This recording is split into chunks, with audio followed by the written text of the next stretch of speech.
The house of gentle hum and sigh. Arlo stood on the porch of Grandma Alara's house, holding his suitcase tight. The house looked different than it did during the day.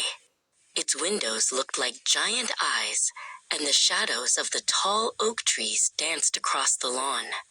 He missed his blue bedroom, and his nightlight shaped like a rocket ship.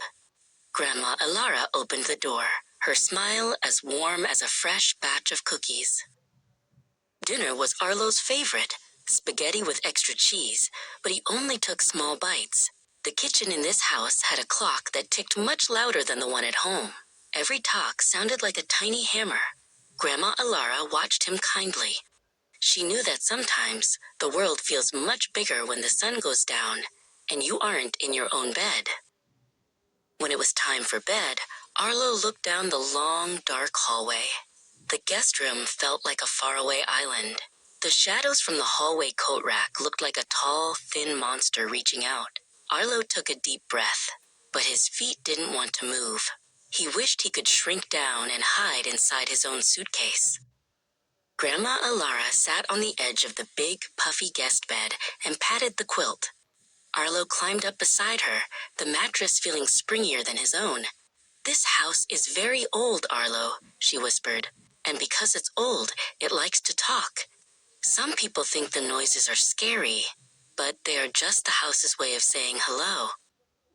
Just then, a loud creak echoed from the floorboards in the hall. Arlo jumped, pulling the blanket up to his chin. "That," Grandma Alara said with a twinkle in her eye, "is the house stretching its legs. It's been standing still all day while we played. At night, it finally gets to shift its weight and get comfortable, just like you." Arlo looked down at the wooden floor. He imagined the house had long, wooden legs tucked under the garden. If the house was stretching, that meant it was getting ready to rest, too. The creak didn't sound so much like a footstep anymore. It sounded more like a long, sleepy yawn. He let the blanket drop a little bit from his face. A soft whish-whish sound came from the window as the wind blew through the trees. Arlo looked at the curtains fluttering. "And that," Grandma Alara whispered, "is the house humming a lullaby to the birds in the eaves. It's making sure everyone is tucked in tight. It's a very busy house, looking after all of us." Grandma Alara reached into her pocket and pulled out a small, smooth riverstone. It was cool and gray, polished by years of water. "This is a starlight stone," she said, placing it in Arlo's hand. "If you feel lonely, just hold it tight. It's been in this house for a long time, and it knows exactly how to keep the brave thoughts in and the scary thoughts out." Arlo squeezed the stone. It felt solid and real. He realized that Grandma Alara was right there in the next room, and the house was stretching its legs and humming its songs all around him. He slid under the heavy quilt, which smelled like lavender and sunshine.